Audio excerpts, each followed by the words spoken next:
সেই আকর্ষণটার নাম আমরা দেই হচ্ছে ভ্যান ডার ওয়ালস ফোর্স। তাহলে আমরা বলতে পারি যে কোভালেন্ট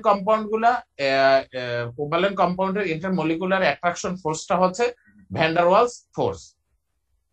তার ফলে কি হয়, এই যে যেহেতু ভ্যান ডার ওয়ালস ফোর্সটা হচ্ছে কি আয়নিক বন্ডের মতো অতটা তীব্র নয়, অতটা শক্তিশালী নয়, তার ফলে কি এই কম্পাউন্ড গুলো হচ্ছে কি আয়নিক কম্পাউন্ডের চেয়ে মানে লেস অ্যাট্রাকটিভ ফোর্স দ্বারা হচ্ছে অ্যাটাচ থাকে। তার ফলে তাদের প্রপার্টিজ গুলা যেহেতু গুলো অনেক বেশি এনার্জি দ্বারা একটা মলিকুলস আর একটা মলিকুলস দ্বারা অ্যাট্রাক্টেড থাকে, তাইলে তাদের যে প্রপার্টিজ আর কোভালেন্ট কম্পাউন্ডের প্রপার্টিজটা কি হবে, একটু ডিফারেন্ট হবে, তাদের চেয়ে মানে উল্টো ধরনের প্রপার্টিসটা হবে। গ্যাস লিকুইড আমরা দেখি 1 নাম্বার কি বলছে, gas liquid or solid at room temperature the covalent compound are often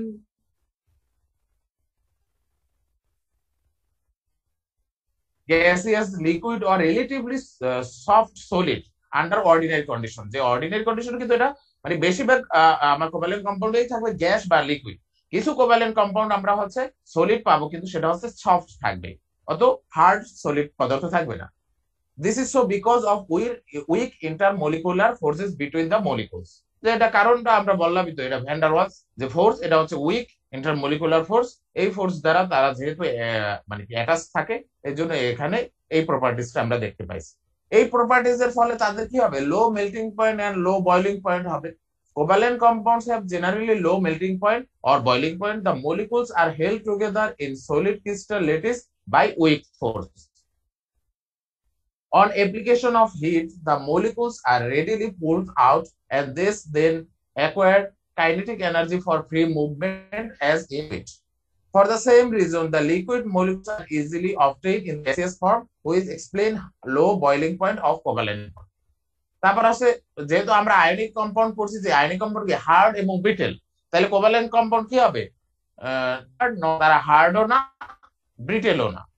দেন হচ্ছে তাদের সলিউবল ইন অর্গানিক সলভেন্ট। আমরা জানি যারা পিওর কোভালেন্ট কম্পাউন্ড আমরা জানি যে সেগুলো হচ্ছে কি নন পোলার। পিওর কোভালেন্ট কম্পাউন্ড হচ্ছে নন পোলার, যেহেতু তারা নন পোলার আর পানি হচ্ছে পোলার সলভেন্ট, তাইলে তারা পানিতে দ্রবীভূত হবে না, তারা নন পোলার সলভেন্টের ভিতরে দ্রবীভূত হবে, অর্থাৎ লাইকস ডিজলভ লাইকস, অর্থাৎ যে যে ধরনের মানে কি পদার্থ হবে সে সেই ধরনের দ্রাবকের ভিতরে দ্রবীভূত হবে।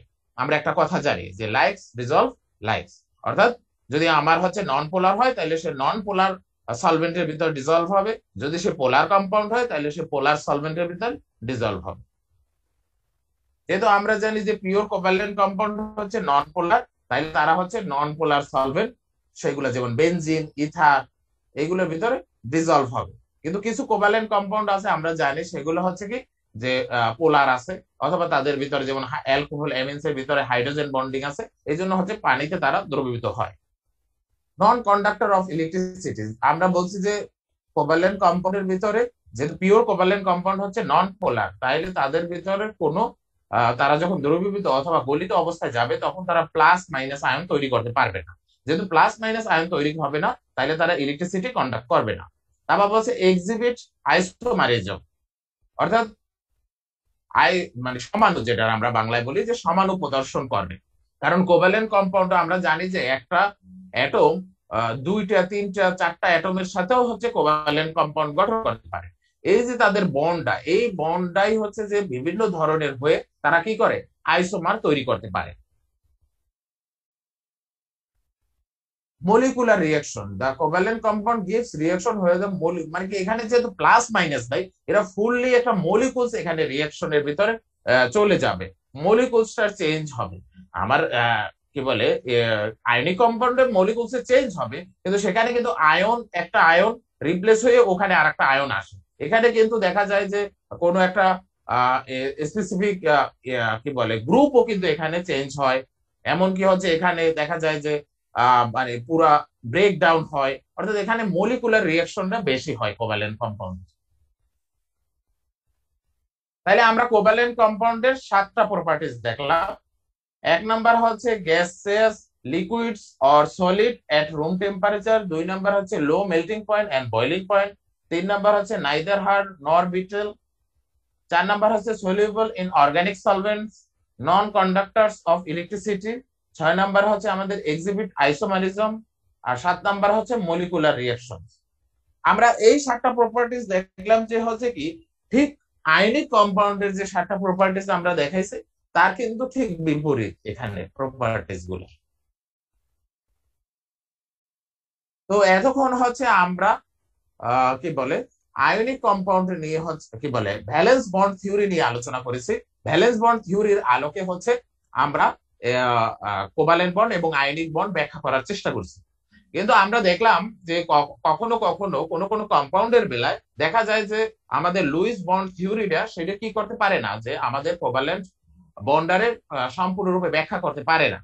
যেমন আমাদের কার্বন মনোঅক্সাইডের যে কার্বনের 2টা হাত হয়, এইটা হচ্ছে আমাদের হচ্ছে মানে লুইস বন্ড থিওরি ব্যাখ্যা করতে পারে না। তো এইটা ব্যাখ্যা করার জন্য আবার দেখা যায় যে সালফার ট্রাই অক্সাইড, সেখানে সালফারের 6টা হাত, অর্থাৎ সালফারের শেষ কক্ষপথে হয় সে 6টা ইলেকট্রনের সাথে শেয়ার করে, তার ফলে তার শেষ কক্ষপথে হইলো কত, নিজের 6টা এবং 6টা শেয়ার করলো, তার ফলে তার 12টা ইলেকট্রন হইলো। এই যে 12টা ইলেকট্রন তার আউটার শেলে হইলো কিভাবে, তো সেইটা হচ্ছে আমাদের লুইস বন্ড থিওরি ব্যাখ্যা করতে পারে না। তো বিশেষ করে হচ্ছে আমাদের কোভালেন্ট বন্ড গুলা, যেহেতু আমরা জানি যে অর্গানিক কম্পাউন্ডের ভিতরে সবচেয়ে বেশি বন্ডটা হচ্ছে অর্গানিক কম্পাউন্ডের ভিতর কোভালেন্ট বন্ড, এবং অর্গানিক কম্পাউন্ডের পরিমাণটা হচ্ছে আমরা বলছি যে 80 লক্ষের উপরে, যেখানে ইনঅর্গানিক কম্পাউন্ডের পরিমাণটা হচ্ছে প্রায় 1 লক্ষের কাছাকাছি। দেখো তাহলে অর্গানিক কম্পাউন্ড হিউজ, এবং অর্গানিক কম্পাউন্ডের ভিতরে আছে আমার কোভালেন্ট বন্ড। তাহলে আমার কোভালেন্ট বন্ডটা জানাটা খুব জরুরি আমাদের, মানে কি বলে সমাজের জন্যই বা রসায়ন যারা পড়ে তাদের জন্য অবশ্যই কোভালেন্ট বন্ডটা জানাটা খুব জরুরি। এবং কোভালেন্ট বন্ডটা সঠিকভাবে ব্যাখ্যা করার জন্য আমাদের ভ্যালেন্স বন্ড থিওরিটা খুবই হেল্প করে। তো এখানে ভ্যালেন্স বন্ড থিওরিতে মানে কি বলা হয়েছে যে মানে একটা কোভালেন্ট বন্ড গঠন হবে অরবিটালের ওভারল্যাপিং এর ফলে, অর্থাৎ একটা আনপেয়ার ইলেকট্রন আর একটা আনপেয়ার অরবিটাল, একটা আনপেয়ার অরবিটাল আর একটা আনপেয়ার অরবিটালের ভিতর ওভারল্যাপ হবে, অর্থাৎ তারা কি এটার কি বলে বাংলায় বলে অধিক্রমণ হবে, বাংলায় বলা হয় অধিক্রমণ হবে। সেই অধিক্রমণের ফলে তারা কি করবে, কোভালেন্ট বন্ড গঠন করবে। তাহলে কোভালেন্ট বন্ড গঠন করার এখানে কিছু এসেনশিয়াল কন্ডিশন আছে, আমরা কন্ডিশন গুলো এখানে 2টা কন্ডিশনের মাধ্যমে ব্যাখ্যা করছি। The orbitals entering into combination must have only on electron, যারা যে অরবিটাল গুলা হচ্ছে এই ওভারল্যাপ হবে তাদের অবশ্যই প্রত্যেকটা অরবিটালের একটা করে ইলেকট্রন থাকতে হবে। আমরা জানি যে যেমন 2px বা 2py 2pz বা dxy dyz dzx dx square minus y square বা dz স্কয়ার, এই যে আমাদের অরবিটাল গুলা, এই অরবিটাল এক একটা আমার কোভালেন্ট বন্ড গঠন করতে হইলে এই অরবিটাল গুলো একটা করে ইলেকট্রন থাকতে হবে, অর্থাৎ অরবিটাল গুলা হাফ ফিল হইতে হবে। হাফ ফিল হইলেই তো তারা তাদের ফিল হওয়ার জন্য তখনই তারা ইলেকট্রন শেয়ার করবে। এই জন্য এটা তো একেবারে সোজা ভাই, যে কোনো ঘাটতি থাকবে একটা থাকবে তখনই সে আরেকটার সাথে শেয়ার করবে আরেকটা ইলেকট্রনের সাথে। 2 যেটা half fill should approach sufficiently close to one another with the axis of their orbital in proper alignment, অর্থাৎ যে অরবিটালটা হচ্ছে আমাদের এখানে শেয়ার করবে সেই অরবিটাল যে অরবিটালের সাথে শেয়ার করবে তাদের তো অবশ্যই কাছাকাছি আসতে হবে, সাফিসিয়েন্ট ক্লোজ আসতে হবে, এবং একটা এক্সিস বরাবর তারা যে এক্সিস বরাবর তাদের ভিতর বন্ডটা হবে সেই এক্সিস বরাবর তাদের কিন্তু একটা অ্যালাইনমেন্ট, প্রপার অ্যালাইনমেন্ট হইতে হবে। অ্যালাইনমেন্ট না হইলে কি আমাদের রিঅ্যাকশনটা হবে না। আমরা যেমন একটা মই দিয়ে হচ্ছে কোথাও যদি উঠতে চাই, আমরা যে মইটার কিন্তু যে কোনো ভাবে আমরা রাখলে হবে না, মইটার একটা প্রপার ওয়েতে যদি আমি ছাদে যেমন আমি উঠতে চাই তখন দেখা যাচ্ছে মইটার একটা সুন্দরভাবে রাখতে হবে যেন আমি না পড়ে যাই, তাই না? তাহলে এখানেও অরবিটাল গুলো যখন বন্ড গঠন করবে তাইলে তারা সাফিসিয়েন্টলি ক্লোজ হইতে হবে এবং তাদের অ্যালাইনমেন্ট একটা নির্দিষ্ট এক্সিস বরাবর হইতে হবে। আর হচ্ছে কোভালেন্ট বন্ডের যে শক্তিটা সেটা ডিপেন্ড করে হচ্ছে ওভারল্যাপিং এর উপর, যে আমি কতটা ওভারল্যাপিং হইলো, কোন ভাবে ওভারল্যাপিংটা হইলো তার উপর নির্ভর করে হচ্ছে কোভালেন্ট বন্ডের শক্তি। বলছে the greater the overlapping between the atomic orbital stronger is the bond formed between two atoms, যে যতই ওভারল্যাপিংটা যত ভালো হবে তাদের ভিতর বন্ড স্ট্রেংথটাও কি তত বেশি হবে।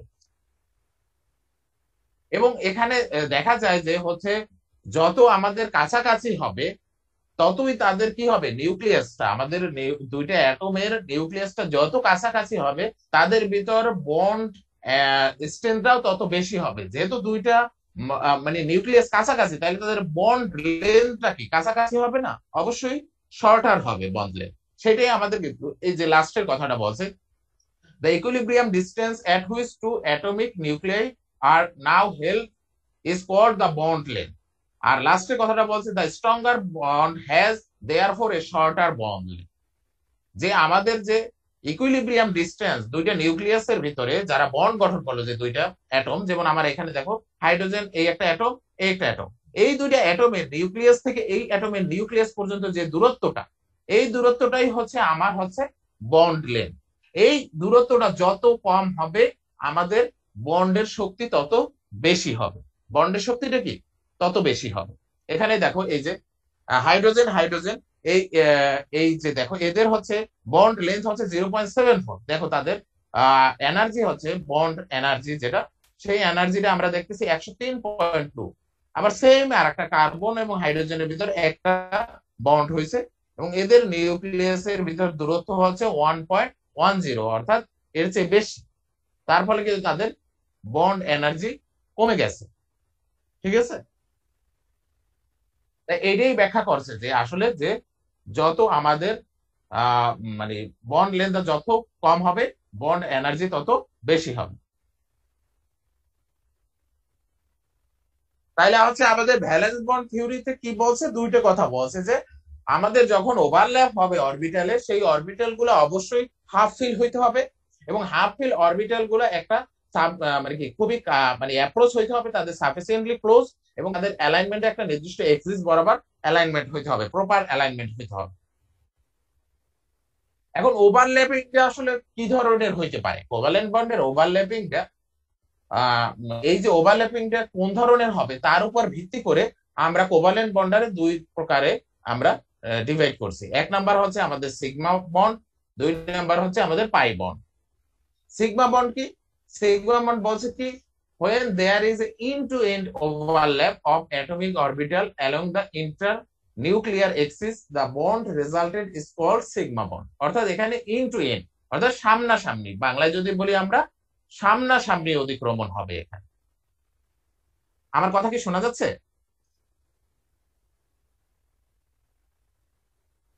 জি স্যার, আচ্ছা, তাইলে আমরা বললাম যে সামনাসামনি, এই যে দেখো হ্যাঁ এইটা এস অরবিটাল, এইটা অরবিটাল, এই যে দেখো সামনাসামনি অতিক্রমণ, একটা আর একটা সামনে এসে গেল, তাই না? এটা হচ্ছে এই ওভারল্যাপিং এর ফলে এখানেও একটা ইলেকট্রন আছে, এখানেও একটা ইলেকট্রন, এই দুইটা ইলেকট্রন এই যে সামনাসামনি এসে উভয় পরমাণু এই এক জোড়া ইলেকট্রন শেয়ার করতেছে এবং এখানে কোভালেন্ট বন্ড হয়েছে এবং অরবিটাল গুলো কি সামনাসামনি এসে অতিক্রমণ করছে। তাহলে এটা হচ্ছে আমাদের সিগমা বন্ড।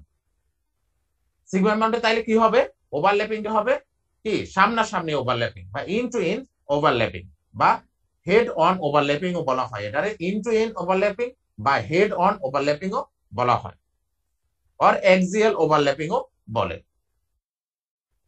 এই যে ওভারল্যাপিংটা, এই ওভারল্যাপিংটা কোন কোন অরবিটালের ভিতরে হইতে পারে তার উপর ভিত্তি করে আমরা হচ্ছে বিভিন্ন ধরনের সিগমা বন্ড এখানে দেখব।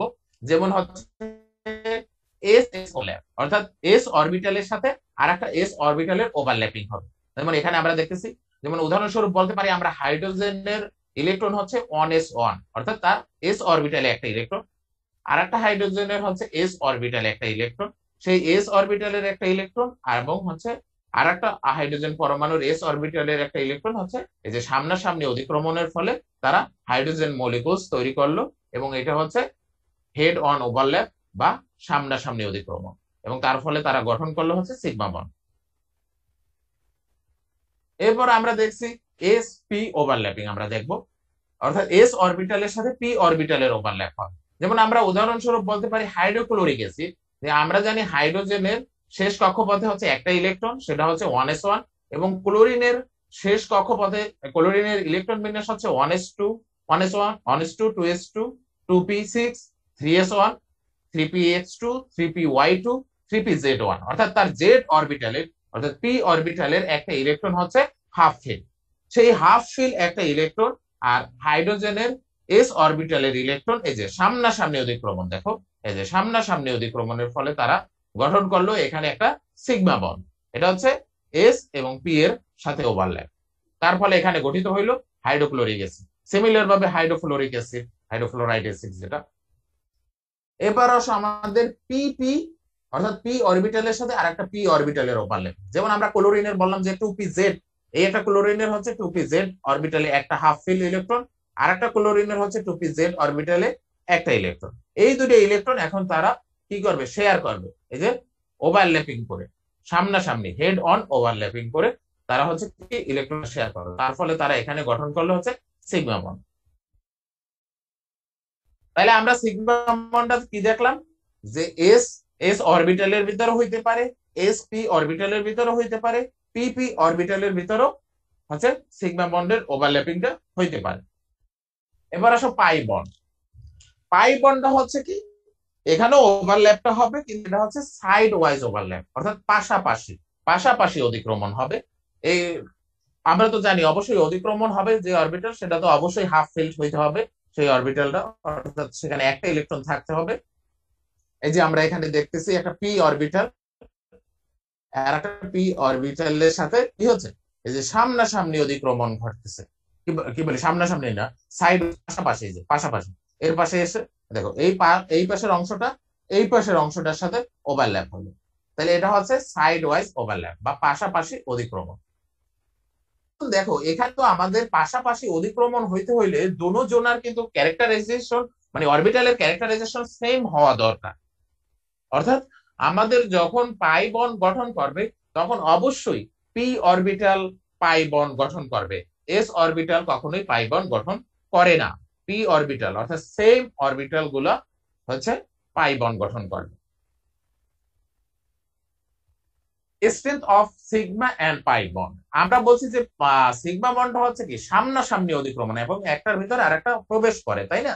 আর পাই বন্ডটা হচ্ছে পাশাপাশি অতিক্রমণ, যেহেতু পাশাপাশি অতিক্রমণটার ফলে তাদের ভিতর বন্ড কি বলে স্ট্রেংথটা কম হবে, যেহেতু তারা পাশাপাশি অতিক্রমণ। আর সামনাসামনি একেবারে, যেহেতু তাদের ওভারল্যাপিংটা হচ্ছে সামনাসামনি ওভার কি বলে সামনাসামনি অতিক্রমণ, তার ফলে হচ্ছে আমাদের সিগমা বন্ধনটা হচ্ছে বেশি শক্তিশালী হয়।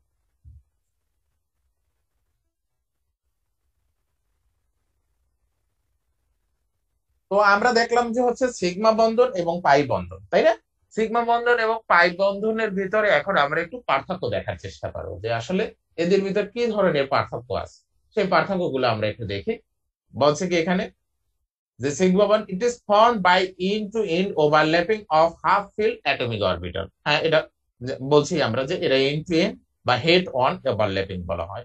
It is formed by sideways overlapping of half filled p orbitals only. এটা শুধু পি অরবিটালই পাই বন্ড গঠন হবে।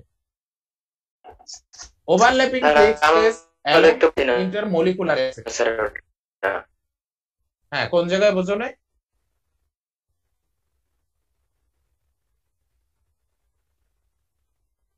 তোমার কথাটা আমি শুনতে পাইনি, এক্স্যাক্টলি শুনতে পাইনি, বলো আবার।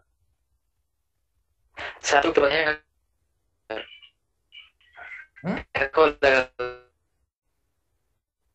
দেখা যাচ্ছে। স্যার পাশাপাশি সামনাসামনি জিনিসটা যদি আরেকবার একটু বলতেন। পার্থক্যটা দেখা যাচ্ছিল না স্যার। আচ্ছা, এই যে দেখো, এই যে পাশাপাশি অতিক্রমণটা, এই যে দেখো পাই বন্ডের পাশাপাশি অতিক্রমণটা, মানে পাশে, এই যে সাইড ওয়াইজ আছে, এই সাইডের সাথে, এই যে দেখো, এই যে ওভারল্যাপিংটা হইল, এই চিত্রটা হচ্ছে ওভারল্যাপিং খুব সুন্দরভাবে দেখানো হয়। এটা হচ্ছে ওভারল্যাপিং এর পরের যে স্টেজটা, ওইটা না, আমরা এই এই চিত্রটা দেখবো এবং এই চিত্রটা এখানে দেখো, এই সাইড এই সাইড সাইড, তাহলে কি হয়েছে, সাইড ওয়াইজ ওভারল্যাপ, তাই না? আর এখানে কি, এই যে দেখো, এইটা এইটার সাথে সামনাসামনি, এই যে সামনে, এর সামনের অংশ, এর সামনের অংশ ওভারল্যাপিং, এটার সামনে ল্যাপিং। মনে হয় এটা একটু ডিস্টার্ব করতেছে।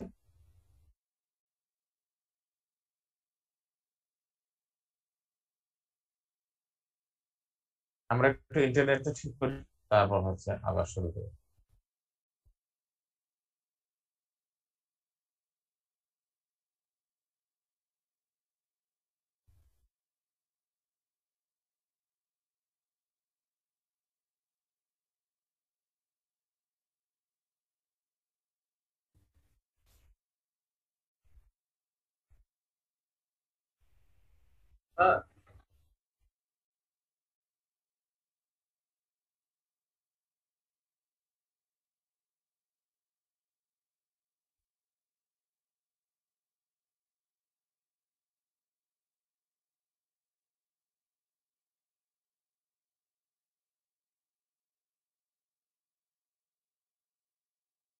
আমার কথা কি শোনাচ্ছে? আচ্ছা, ঠিক আছে। দেখো এখানে এই যে হচ্ছে এই যে ইন এই যে এন্ড টু এন্ড ওভারল্যাপিং বা head on overlapping, head on overlapping বা সামনাসামনি অতিক্রমণ। এই যে দেখো সামনাসামনি, সামনের অংশ এর সামনের অংশটা অতিক্রমণ ঘটা, অর্থাৎ এই যে এটার আমরা এন্ডও বলতে পারি। এই যে এই অংশটা এন্ড, এটারও এন্ড, বা আমরা হেড, এটা অংশটা হেড বললাম, এটার অন অংশটা সামনের অংশটা এর সামনের অংশটার সাথে অতিক্রমণ হলো, এই জন্য এটা বলা হয়েছে সামনাসামনি অতিক্রমণ।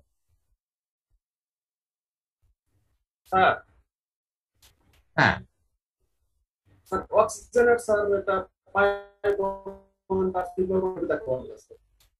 অক্সিজেনের প্রথম যে বন্ডটা হবে সেই বন্ডটা হচ্ছে আসলে সিগমা বন্ড। আর পরবর্তী যে ইলেকট্রনটা সেইটা মানে পরবর্তী ইলেকট্রনটা যে বন্ডটা গঠন করবে সেটা তো আমার একটু বোর্ডে দেখাইতে হবে, আমি দেখাচ্ছি তোমাদের। তবে অক্সিজেন মলিকুলস একটা সিগমা বন্ড এবং একটা পাই বন্ড গঠন করে, তোমার প্রশ্নটা হচ্ছে সেটা, তাই না? বোর্ড দেখা যাচ্ছে?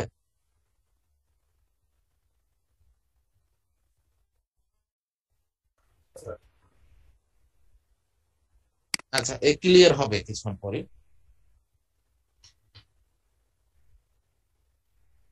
এখন দেখো আমরা বলছি অক্সিজেন, তাই না? অক্সিজেন মলিকুলস কিভাবে গঠিত, আমরা অক্সিজেনের ইলেকট্রন কি জানি?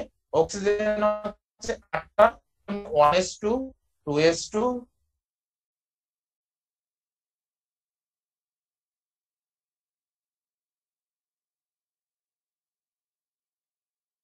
টু এক্সট্রা বন্ধন হবে, পাই বন্ধন হবে, দুটোই হবে। সেটাই কিভাবে হবে সেটা আমরা দেখাচ্ছি। তাহলে এখানে দেখো তার অরবিটালকে ক্লিয়ার দেখো না। আচ্ছা, আবার একটু ভিডিওটা আমি অফ করে অন করতেছি।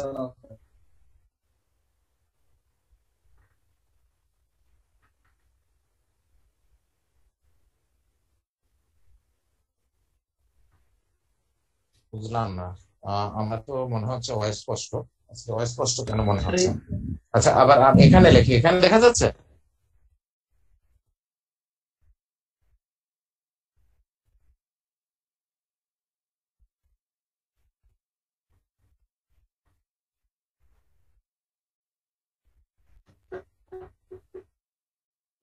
এখন দেখা যাচ্ছে? না স্যার, বোঝা যায় না স্যার। লাইনে ফোকাস করতেছে বোর্ডের মধ্যে, লাইটের জন্য সমস্যা হচ্ছে। আচ্ছা, ক্লিয়ার নাই তো স্যার।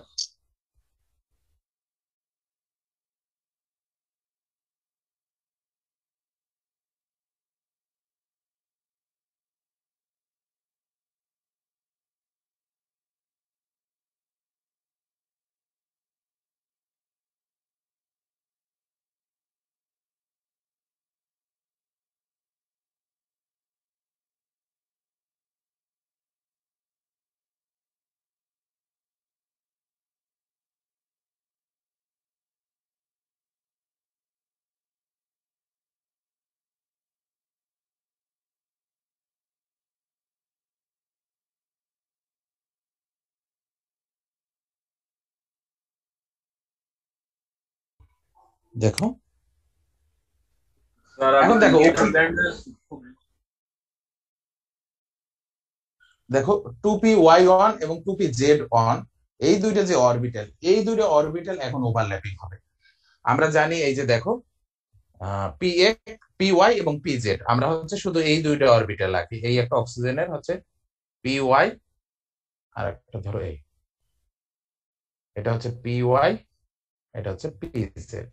সেম আর একটা কি বলে আমরা অক্সিজেন মলিকুলস এর এই যে পি ওয়াই এবং পি জেড, দেখো এই যে পি ওয়াই এর সাথে পি ওয়াই এর একটা ওভারল্যাপিং হইলো, আর এই হচ্ছে আমাদের পি জেড। এই পি জেড এর হচ্ছে সামনাসামনি অতিক্রমণ ঘটবে। এইভাবে দেখানো হয়। আমরা এগুলা আরো দেখাবো যে সামনে বন্ড কিভাবে গঠন হয় সেগুলা। তাইলে দেখো এই যে পিওয়াই এর সামনাসামনি অধিক্রমণ ঘটলো, আর পিজেড এর হচ্ছে পাশাপাশি, এবং এইটা হচ্ছে কি এইভাবে আসবে। এই দুইটা অরবিটাল পরবর্তীতে দেখা যাবে যে এইরকম ভাবে আসবে, অর্থাৎ এই এখানে একটা ইলেকট্রন ক্লাউড তৈরি করবে তারা, ইলেকট্রন ক্লাউড পাশাপাশি অধিক্রমণ, এবং এইটাও সেম, এটাও আসবে এরকম। মানে এটা হচ্ছে বন্ড গঠনের পরবর্তীতে হবে, এটা এটা হচ্ছে পাশাপাশি, আর এটা হচ্ছে সামনাসামনি অধিক্রমণ। তাহলে এটার আমরা হচ্ছে অত জটিল ভাবে যেহেতু আমরা দেখাইতে পারি না এবং অনেকের কাছে জটিল মনে হয়, তখন আমরা এইভাবে বন্ধনটারে দেখাই যে পিজেড এর ভিতর এই একটা চিহ্ন, এই একটা চিহ্ন দ্বারা আমরা দেখাই দিই যে পিজেড এবং পিজেড এর ভিতর হচ্ছে পাই বন্ড গঠন হয়েছে। এটা এটা হচ্ছে পাই বন্ড, এটা হচ্ছে সিগমা বন্ড। ক্লিয়ার? স্যার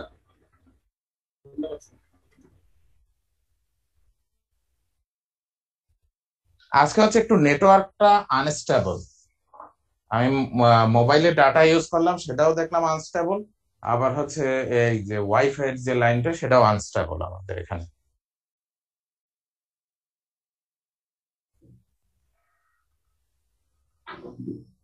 তো তারপর আসো আমাদের হচ্ছে 3 নাম্বার যে ডিফারেন্সটা সেটা আমরা একটু দেখি। 3 নাম্বার ডিফারেন্সটা কি বলছে দেখো, কি বলছে, the extent of overlap is large and bond form is stronger. এদের ওভারল্যাপটা হয় অনেক, মানে কি এক্সটেন্ড হয় অনেক বেশি জায়গা জুড়ে। The extent of overlapping is small and bond form is weaker. The molecular orbital form as a result of overlapping is symmetrically about the internuclear axis, অর্থাৎ ইন্টারনিউক্লিয়ার এক্সিস বরাবর এটা হবে।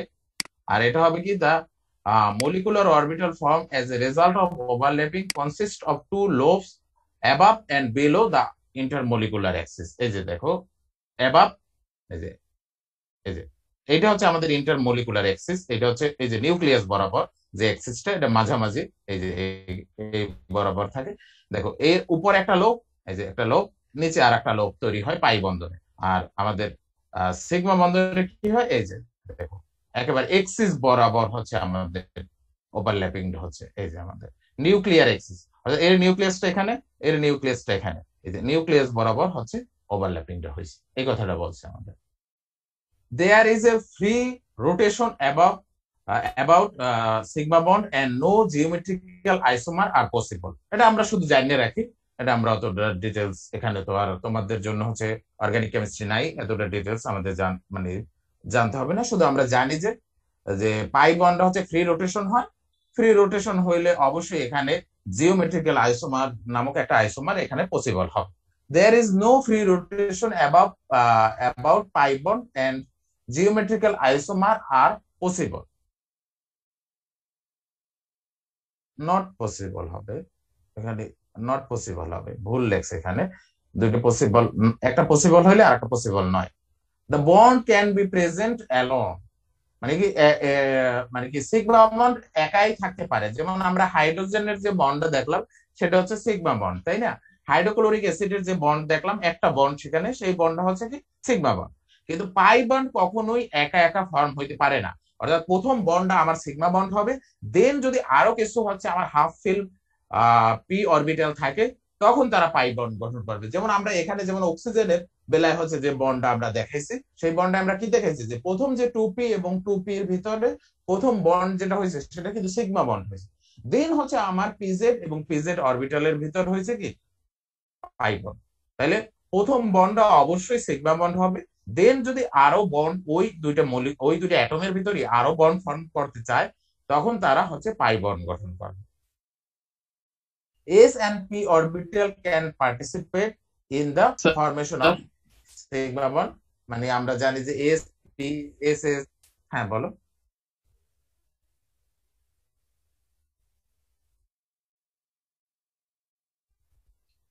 যখন পাই বন্ড থাকে তখন হচ্ছে জিওমেট্রিক্যাল সৃষ্টি হয় না, নাকি সিগমা বন্ড যখন থাকে? আসলে এখানে এইটা হচ্ছে একটু ভুল করতে, এখানে মানে এখানে আসলে জিওমেট্রিক্যাল আইসোমার হওয়ার জন্য কিছু শর্ত আছে, যেমন কার্বন কার্বন ডাবল বন্ড থাকতে হবে, সেখানে সিগমা বন্ধনও থাকবে, পাই বন্ধনও থাকবে, এবং সেখানে হচ্ছে কি বাকি যে কার্বন কার্বনের দুইটা হাতে ভিন্ন দুইটা মানে কি ধরো এ বি নামক হচ্ছে দুইটা ভিন্ন ধরনের এখানে থাকবে বা থাকবে, সেইটা থাকবে, এবং তারা হচ্ছে কি সেই দুটোই হচ্ছে তোমার হচ্ছে রোটেশন করবে। সেইটা হচ্ছে আসলে এখানে ওইভাবে ব্যাখ্যা করতে পারে না ওরা, হচ্ছে যে জিওমেট্রিক্যাল আইসোমার, তো এখানে দুই জায়গায় বলতে যে আসলে পসিবল, কিন্তু এই পার্থক্যটা আসলে এখানে দেওয়াটা ঠিক হয় না।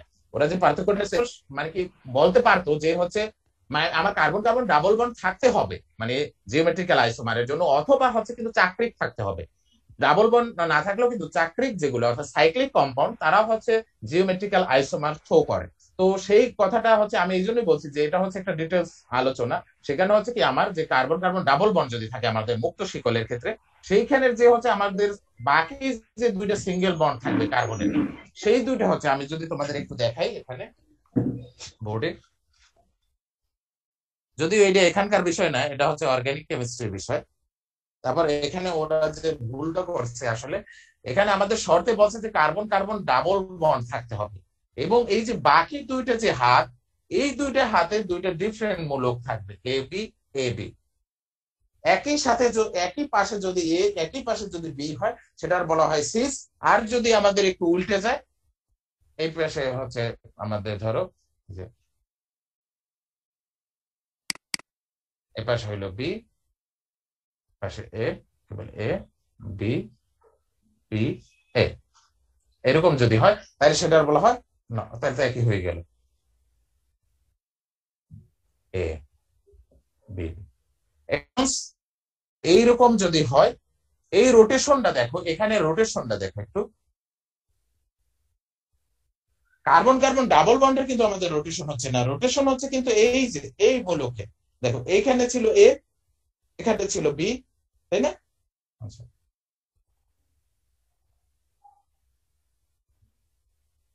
এ বি এই সাইডে ঠিক আছে, দেখো এখানে হচ্ছে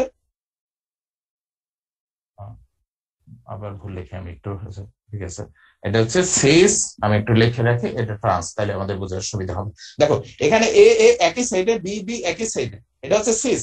আর এখানে দেখো এ এই সাইডে, এই সাইডে, অর্থাৎ এইখানের যে এটা ছিল সেটা উপরে ছিল, এইখানে নিচে চলে আসছে।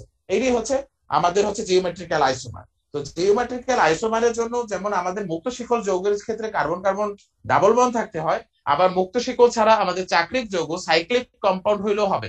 সাইক্লিক কম্পাউন্ডে আমাদের জানি যে আমরা সাইক্লিক কম্পাউন্ডে এখানে সে সাইকেল গঠন করবে অন্য আরেকটার সাথে, তারপর এইখানে তার হচ্ছে দুইটা হাত এবং এইখানে দুইটা হাত থাকবে, ঠিক আছে?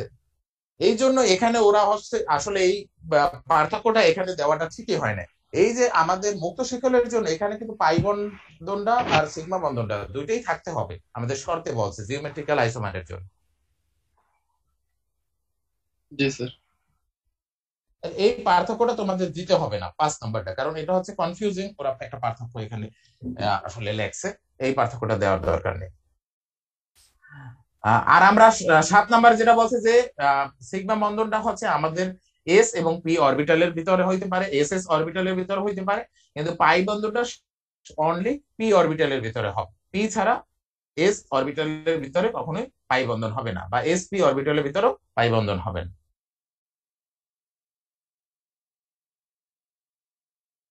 এরপর আসো আমাদের আর একটা জিনিস যেটা হচ্ছে হাইব্রিডাইজেশন, মানে বাংলায় বলা হয় সংকরায়ন।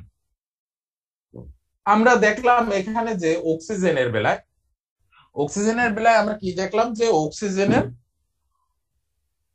এখানে দেখো যে অক্সিজেন মলিকুল যখন গঠিত হইল তখন তার ফরমেশনটা কিরকমের হইলো, এই যে অক্সিজেন ডাবল বন্ড অক্সিজেন, তো একটা হচ্ছে আমাদের সিগমা বন্ধন, একটা হচ্ছে পাই বন্ধন, তাই না? যেহেতু অক্সিজেনের শেষ কক্ষপথে দুইটা অরবিটাল আছে, দুইটা হাফ ফিল অরবিটাল আছে, তার ফলে একটা হচ্ছে সিগমা বন্ধন গঠন করছে, একটা পাই বন্ধন গঠন করছে। কিন্তু আমরা যখন অক্সিজেনের সাথে হাইড্রোজেনের বন্ড গঠন করি, যেটা হচ্ছে আমাদের ওয়াটার মলিকুলস, সেই ওয়াটার মলিকুলসে কিন্তু দুইটা বন্ডই, আমার অক্সিজেনের দুইটা বন্ডই হয় সিগমা বন্ড। এই যে দুইটা বন্ড সিগমা বন্ড কিভাবে হবে, কেন দুইটা বন্ডে সিগমা বন্ড হয়? যখনই আমার একের অধিক সিগমা বন্ডের প্রয়োজন হয় এবং বন্ড ফরমেশন হবে, তখনই আমার হাইব্রিডাইজেশন কথাটা আসবে।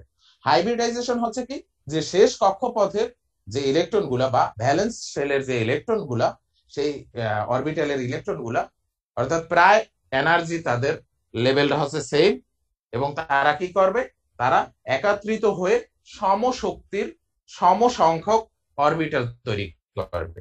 এই যে যেমন দেখো এখানে আমাদের 4টা অরবিটাল, এই 4টা অরবিটাল সংকরিত হয়ে, যেমন এখানে হবে কি ψ2 ψ2 ψ1 সংকর অরবিটাল ψ1। এই যে আমাদের এইভাবে গঠিত হবে, অর্থাৎ এরা একই রকম এনার্জি। দেখো এরা কি একই রকম এনার্জি, এখানে 4টা অরবিটাল, এখানেও 4টা অরবিটাল কিন্তু তৈরি হয়েছে, তাই না? এখানেও 4টা অরবিটাল ছিল, এখানেও 4টা অরবিটাল। এই অরবিটালের ভিতরে এনার্জি ডিফারেন্স ছিল, অর্থাৎ আমরা এস এর চেয়ে আমরা জানি যে পি এর এনার্জিটা একটু বেশি, তাই না? সামান্য বেশি, খুবই কম, কিন্তু এখানে এনার্জি গ্যাপটা আছে, খুবই সামান্য এনার্জি গ্যাপটা আছে, কিন্তু এখানে কোনো এনার্জি গ্যাপ নেই। এখন এই এনার্জি গ্যাপ নেই এবং সমশক্তির এবং সমসংখ্যক যে আমার অরবিটাল তৈরি হইলো, এই যে অরবিটাল গুলো কেন তৈরি হইলো? এই অরবিটাল গুলো তখনই তৈরি হয় যখন সে হচ্ছে সিগমা বন্ধন গঠন করতে চায়, অর্থাৎ যতগুলা সিগমা বন্ধন সে গঠন করতে চাবে, মানে যখনই একের অধিক সিগমা বন্ধন গঠন করতে যাবে, তখনই তার সংকরায়ন হবে। ঠিক আছে?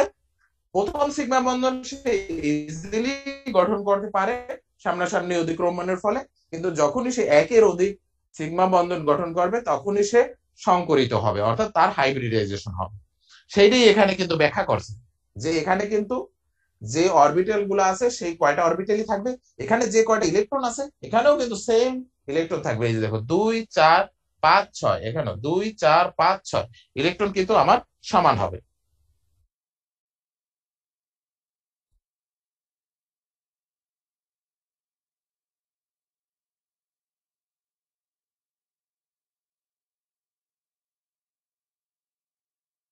কি ক্লিয়ার? বুঝতে পারছো হাইব্রিডাইজেশনটা? এখন হাইব্রিডাইজেশনটা কিরকম হবে আমরা একটু কতগুলো হাইব্রিডাইজেশনের একটু ব্যাখ্যা দেখি। যেমন এখানে কিছু হাইব্রিডাইজেশন ব্যাখ্যা করছে, যেমন এসপি হাইব্রিডাইজেশন, অর্থাৎ একটা এস একটা পি হাইব্রিডাইজেশনে অংশগ্রহণ করলো, তার ফলে হইলো এসপি হাইব্রিডাইজেশন। যেমন আমরা হচ্ছে বেরিলিয়ামের ক্ষেত্রে উদাহরণ হিসেবে এখানে যেমন বেরিলিয়াম বলছে, যেমন আমরা জানি বেরিলিয়ামের ইলেকট্রন কয়টা? 4টা, তাই না? 1s2 2s2। কিন্তু বেরিলিয়াম রে যখনই আমরা একটু সামান্য এক্সাইটেড করি, আমার কি বোর্ড দেখা যাচ্ছে? অস্পষ্ট স্যার।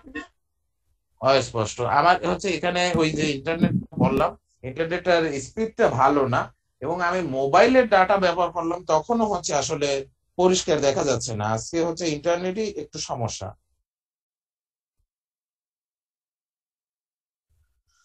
আবার আমি একটু মোবাইল ডাটাটা ইউজ করে দেখি যে কিরকম আসে।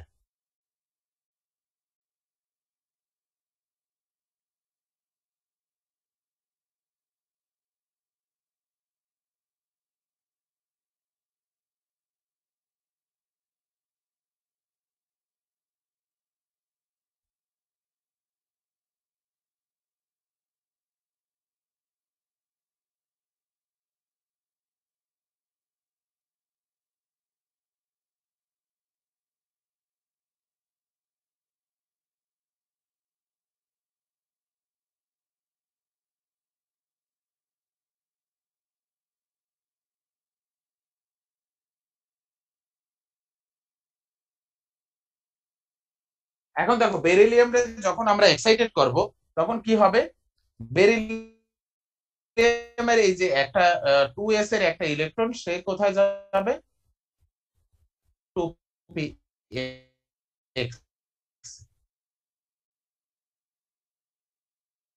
মানে এক্স এ আসলে গেছে, এটা বোঝাই যাচ্ছে। এখন বেরিলিয়াম যখন হচ্ছে দুইটা হচ্ছে সিগমা বন্ধন গঠন করতে চাবে, তখন তার এই যে ভ্যালেন্স শেলের ইলেকট্রন এস এবং পি, এই দুটো একত্রিত হয়ে এসপি হচ্ছে হাইব্রিডাইজেশন হবে। এবং এই হাইব্রিডাইজেশনের আকৃতিটা কিরকম হবে? হাইব্রিডাইজেশন আকৃতিটা সবসময় মনে রাখবা, যে অরবিটালের হচ্ছে ডোমিনেটিং অরবিটাল, তার আকৃতিটাই হচ্ছে সাধারণত সে পাবে। আমরা জানি এস এর আকৃতিটা হচ্ছে আমাদের গোলাকার, আর পি এর আকৃতিটা হচ্ছে ডাম্বেল আকৃতি। তাহলে এই দুইটা যখন হাইব্রিডাইজেশন হবে তখন তার আকৃতিটা হবে একটু ডাম্বেল আকৃতি। যে দুইটা, এই একটা, এই একটা, দুইটা এটা একটা sp হাইব্রিড অরবিটাল, এটা একটা sp হাইব্রিড অরবিটাল, এরও একটা ইলেকট্রন, এরও একটা ইলেকট্রন, এই যে বেরিলিয়াম। এইভাবে দেখানো হয় হাইব্রিড অরবিটালে, অর্থাৎ লোব, একটা লোব। দেখো এখানে কিন্তু পি এর হচ্ছে ডাবল লোব, কিন্তু এখানে কিন্তু একটা লোব হয়ে গেল sp, এই একটা sp, এটার নাম আসলে এই যে হাইব্রিডাইজেশন হয় সেই হাইব্রিডাইজেশন অনুযায়ী হচ্ছে তার নাম, মানে এটার নাম হচ্ছে sp হাইব্রিড অরবিটাল, এটার নাম হচ্ছে sp হাইব্রিড অরবিটাল। তো এরা এখন কি করতে পারবে, যেমন এরা হচ্ছে ক্লোরিনের সাথে বা ফ্লোরিনের সাথে তারা কি করবে, সামনাসামনি অতিক্রমণ করবে। যেমন ক্লোরিনের হচ্ছে তোমার 2pz এর সাথে এই যে সামনাসামনি অতিক্রমণ করলো বেরিলিয়াম, এখানে আর একটা ক্লোরিনের সাথে সে সামনাসামনি অতিক্রমণ করলো, এটা হচ্ছে 2pz 3pz ক্লোরিন। তার ফলে কি হলো, এখানে একটা সিগমা বন্ধন, এখানে একটা সিগমা বন্ধন গঠন হইল। অর্থাৎ বেরিলিয়ামটা তখন যদি আমরা দেখাই বন্ধনটারে, আমরা যদি সোজা চিহ্ন দিয়ে যে ক্লোরিন, একটা ক্লোরিনের সাথে। এবং এই যে sp হাইব্রিড অরবিটাল, এই যে sp হাইব্রিড অরবিটাল, তাদের ভিতর অ্যাঙ্গেলটা কত, তাদের ভিতর অ্যাঙ্গেলটা হচ্ছে 180 ডিগ্রি। sp হাইব্রিড অরবিটালের ভিতরে হচ্ছে অ্যাঙ্গেল হচ্ছে 180 ডিগ্রি।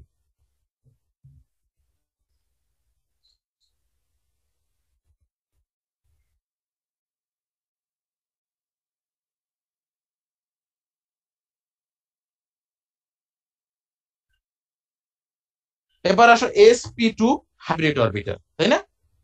যেমন sp2 হাইব্রিড অরবিটালের ক্ষেত্রে আমরা 5 নাম্বার, যেমন বোরন, আমরা জানি বোরন হচ্ছে 5 নাম্বার কার্বন বিশিষ্ট, কিন্তু এই বোরনটা যখন এক্সাইটেড করা হয় তখন সে কি হবে, এই যে তার একটা ইলেকট্রন এই যে 2px 2py তে যাবে, তখন যে তার এই যে s এর একটা p এর দুইটা, এটা হচ্ছে sp2 হাইব্রিডাইজেশন,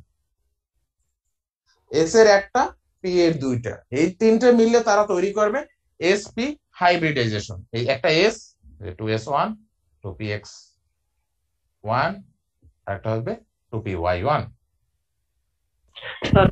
মিললে তখন তারা হাইব্রিড অরবিটাল। বোর্ড ক্লিয়ার দেখা যায় না, আচ্ছা তাইলে হচ্ছে আমি ইসি তোমাদের পড়াই, আসলে বোর্ডে আসলে লিখে পড়ানো যাবে না, আমরা ওই যে স্লাইড থেকেই পড়াই।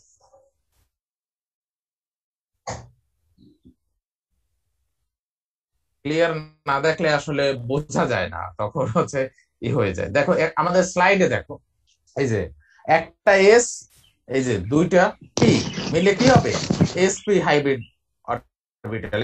এই যে দেখো তিনটা sp হাইব্রিড অরবিটাল, একটা sp2, একটা sp2, একটা sp2। এখন এদের ভিতর অ্যাঙ্গেল কতটুকু হয় দেখো, যেহেতু এখানে 360 ডিগ্রি, এই দেখো 120 ডিগ্রি করে অ্যাঙ্গেল হয়। একটা sp2 হাইব্রিড অরবিটাল আর একটা sp2 হাইব্রিড অরবিটালের ভিতরে কত হয়, 120 ডিগ্রি। যেহেতু এখানে একটা s দুইটা p, তার মানে এখানে s চরিত্র কত, 3 ভাগের, মানে এখানে 3টা অরবিটাল, তার ভিতর একটা হচ্ছে p, দুইটা একটা হচ্ছে s এবং দুইটা হচ্ছে p। তাহলে এস চরিত্র হচ্ছে কি 3 ভাগের 1 ভাগ, মানে 33%, আর পি চরিত্র যেহেতু 3 ভাগের 2 ভাগ, সেটা করলে কত হয়, যে 67%। এবং এই যে আকৃতিটা দেখো, এদের আকৃতিটা দেখো, এটা এইরকম যদি আকৃতি নাও তাহলে এটা কি ট্রাইগোনাল হাইব্রিড, অর্থাৎ ত্রিভুজাকার, তাই না? এটা হচ্ছে কি ত্রিভুজাকার। আর sp2 এরটা কি ছিল, এই যে দেখো সরল রৈখিক, সরল রৈখিক, এটা হচ্ছে লিনিয়ার। এটা কি ছিল, লিনিয়ার। তাহলে আমরা sp হাইব্রিডাইজেশনটা কি হয়, লিনিয়ার হাইব্রিডাইজেশন। আর sp2 টারে আমরা কি বলবো, ট্রাইগোনাল হাইব্রিড অরবিটাল বা ট্রাইগোনাল কি হাইব্রিডাইজেশন।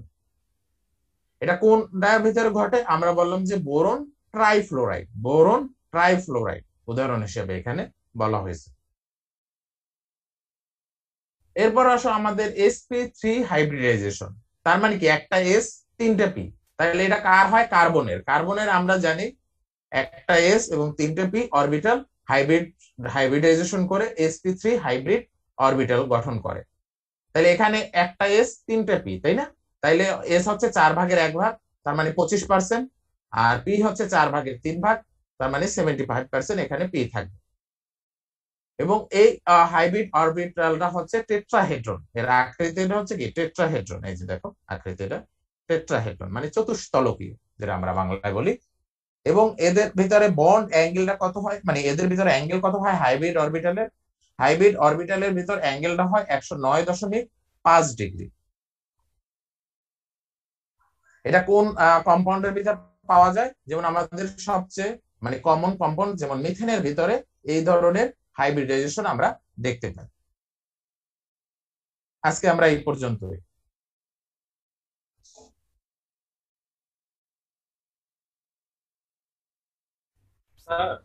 হ্যাঁ বলো। আচ্ছা বলো আগের ক্লাসে। আচ্ছা স্লাইডটা নিয়ে যাচ্ছি আগের ক্লাসে। কোথায়?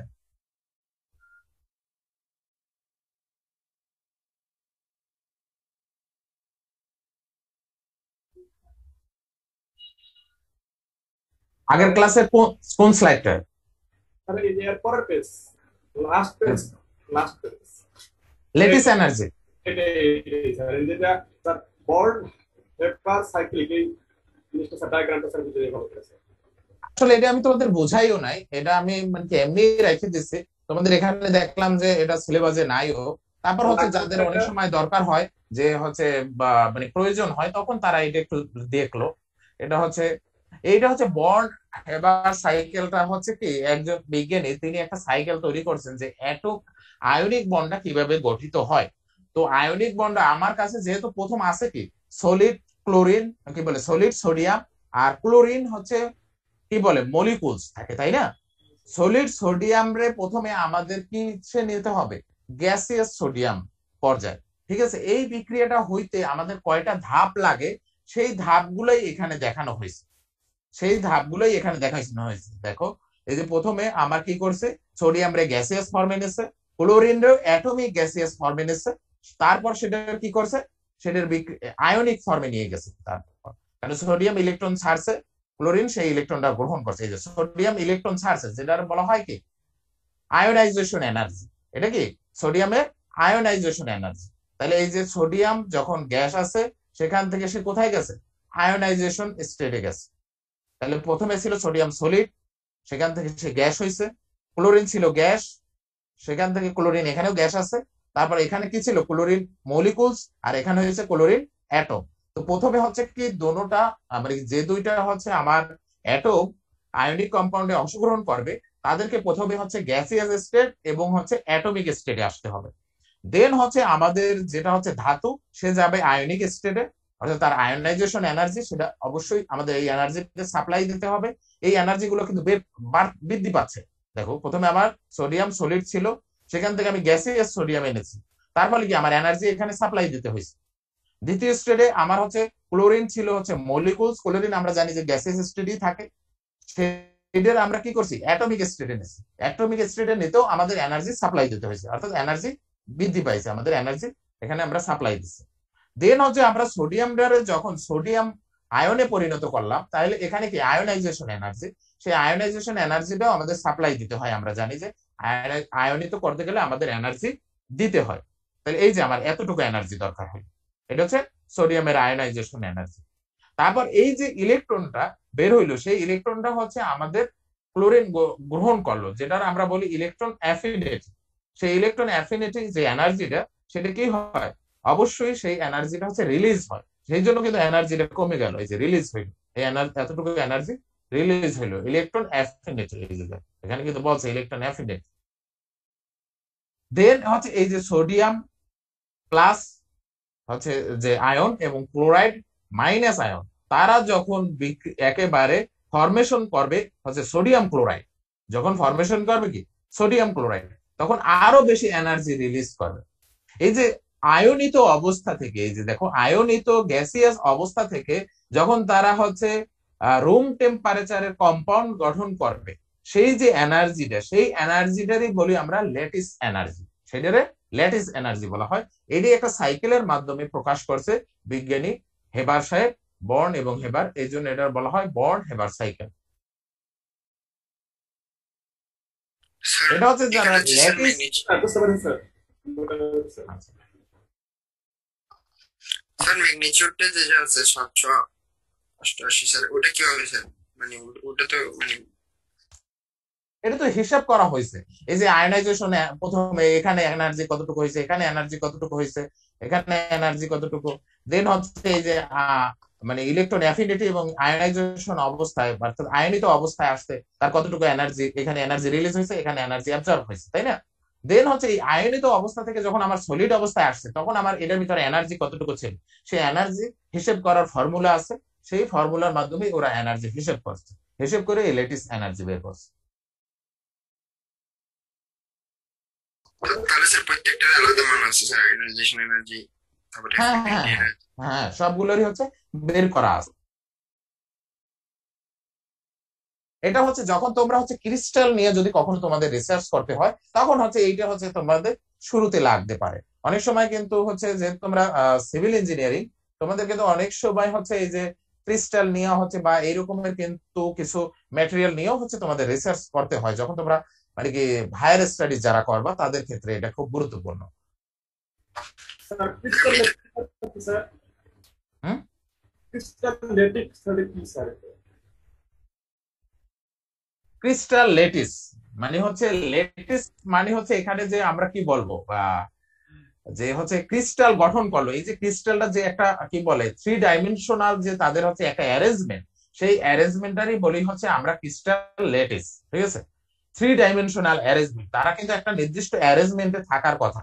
কিন্তু যদিও হচ্ছে যারা এমএমই ডিপার্টমেন্টে তারা দেখবে যে অনেকেই জানে যে হচ্ছে একটা ক্রিস্টাল কিন্তু একেবারে পরিপূর্ণরূপে ক্রিস্টাল থাকে না, সেখানে ক্রিস্টাল ডিফেক্ট থাকে, সেই ডিফেক্টটাই হচ্ছে রিমুভ করাটাই চেষ্টা করা হয়। আবার অনেক সময় সেই ডিফেক্টটাও হচ্ছে আমাদের ডিজায়ারেবল হইতে পারে, যে আমরা এতটুকু ডিফেক্ট চাই, এর বেশি ডিফেক্ট চাই না। এটা হচ্ছে অ্যাপ্লিকেশন বেস এর উপর ভিত্তি করে, আর এটা হচ্ছে একেবারে বেসিক কেমিস্ট্রির হচ্ছে বেসিক কথাবার্তা। একটা কিন্তু দেখবা যে একটা বেসিক কথাবার্তা আর একটা হচ্ছে তোমার অ্যাপ্লিকেবল যে কথাবার্তা, এর ভিতর কিন্তু পার্থক্য থাকে। আমরা যেমন বলি যে হচ্ছে একটা বস্তু, যেমন হচ্ছে আমরা কি বলি, বিজ্ঞানী নিউটন কি বলছে যে একটা ভারী বস্তু বা হালকা বস্তুর একই জায়গা থেকে উপর থেকে ছেড়ে দিলে সেটা একই সাথে একই সময় নিচে পড়বে, তাই না? আমরা বাস্তব জীবনে কিন্তু সেটা দেখি না, কিন্তু সেটা কিন্তু প্রমাণ করা হয়েছে যে ওই স্থানটা যদি বায়ু শূন্য করা হয় তার মানে কি এখানে একটা শর্ত আছে। তাইলে হচ্ছে থিওরিটিক্যাল জিনিসে অনেক সময় অনেক শর্ত থাকে, যখন আমরা অ্যাপ্লিকেশন করতে যাই।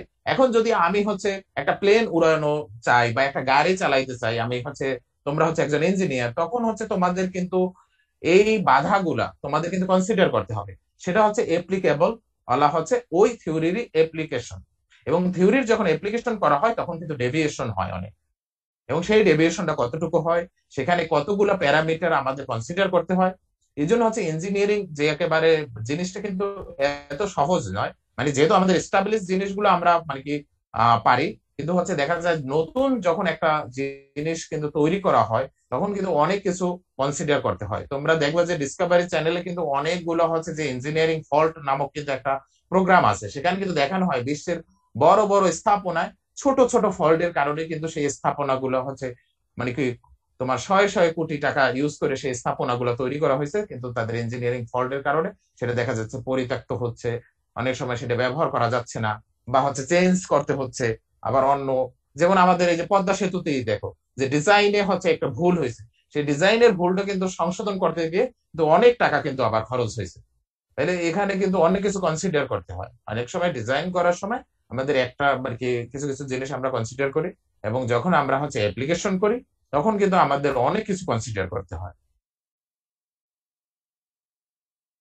আর এটা হচ্ছে আমাদের থিওরিটিক্যাল কথাবার্তা এখানে। স্যার এমনিতে ল্যাটিস বর্ন এভার সাইকেল ছাড়া কি ল্যাটিস এনার্জি ডিটারমাইন করার কোনো ম্যাথমেটিক্যাল ওয়ে আছে? হ্যাঁ, আরো অনেক ওয়ে আছে। বর্ন হেবার সাইকেলটা একটা ইজি প্রসেস, এই জন্য আমরা এই প্রসেসটা ব্যবহার করি। এছাড়া আরো অনেক প্রসেস আছে, মানে কি তোমার চিন্তা করো মানে কি কেমিস্ট্রিতে এই যে মানে লেটিস এনার্জি, এটা তো অনেক আগে আসছে। এই লেটিস এনার্জি নিয়েও কিন্তু অনেকে অনেক রিসার্চ করে। যেমন আমাদের হচ্ছে যিনি হচ্ছে আমরা যখন ইউনিভার্সিটি ভর্তি হয়েছে, যিনি আমাদের হচ্ছে তোমার ক্যালকুলাস নিত, উনি হচ্ছে ক্যালকুলাসে অনেক বেশি জাদরেল এক টিচার ম্যাথমেটিক্স ডিপার্টমেন্টের। সেই স্যার হচ্ছে কিন্তু হচ্ছে তার পিএইচডি হয়েছে এই লেটিস মানে ক্রিস্টাল নিয়ে, ক্রিস্টালের লেটিস এনার্জি এইগুলো সে ক্যালকুলেশন করছে, সে পড়ছে ম্যাথে। দেখো তার এনার্জি ক্যালকুলেশন এবং এই অ্যারেঞ্জমেন্ট, এখানে কিন্তু ক্রিস্টালের অনেক মানে কি ম্যাথমেটিক্স আছে এখানে, খুবই লিনিয়ার অ্যালজেব্রা লাগে, অনেক কিছু ম্যাথমেটিক্স লাগে ক্রিস্টাল নিয়ে যারা মানে কি হায়ার স্টাডি করে। তাহলে এটা হচ্ছে কিন্তু শুধুমাত্র যে কেমিস্ট্রি সাবজেক্ট এমনই বলা যায় না, এটা কিন্তু ম্যাথমেটিক্স বা অন্যরাও পড়ে। এই জন্য হচ্ছে আমি এটা সাধারণ একটা তোমাদের যেন ধারণা থাকে, একটু যদি দরকার হয়, এটা হচ্ছে সিলেবাসে নাই, পরে দেখলাম আমি, তাই হচ্ছে আমি শুধু একটা স্লাইড রাখছি লেটেস্ট এনার্জিটা সম্পর্কে। আর কোন কোশ্চেন?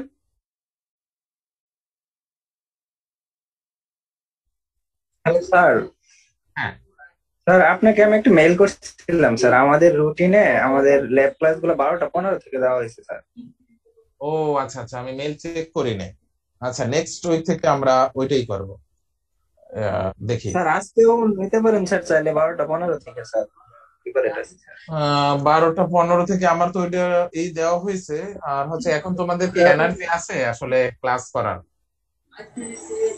স্যার 10-15 মিনিট এই দিয়ে স্যার, তারপরে আর কি বিরতি দিয়ে তারপর নেওয়া যেতে পারে স্যার। আচ্ছা, তাইলে আমি নেই, সমস্যা নেই। তোমাদের যদি কোনো সমস্যা না হয় তাহলে হচ্ছে আমরা 10-15 মিনিট এইটাই ব্রেক দিয়ে দেন হচ্ছে আমরা শুরু করলাম, বা ওইটারই হচ্ছে আমি টাইম, ল্যাবের টাইমটা এখন 15 মিনিট পর দিতেছি।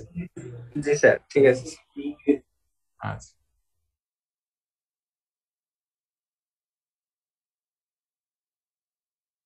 অনেক সময় মেইল চেক করা হয় না, তোমরা ফোন দিও, সমস্যা নেই।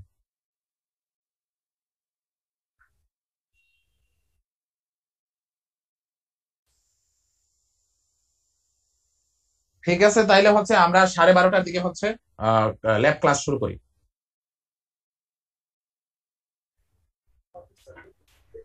ঠিক আছে স্যার।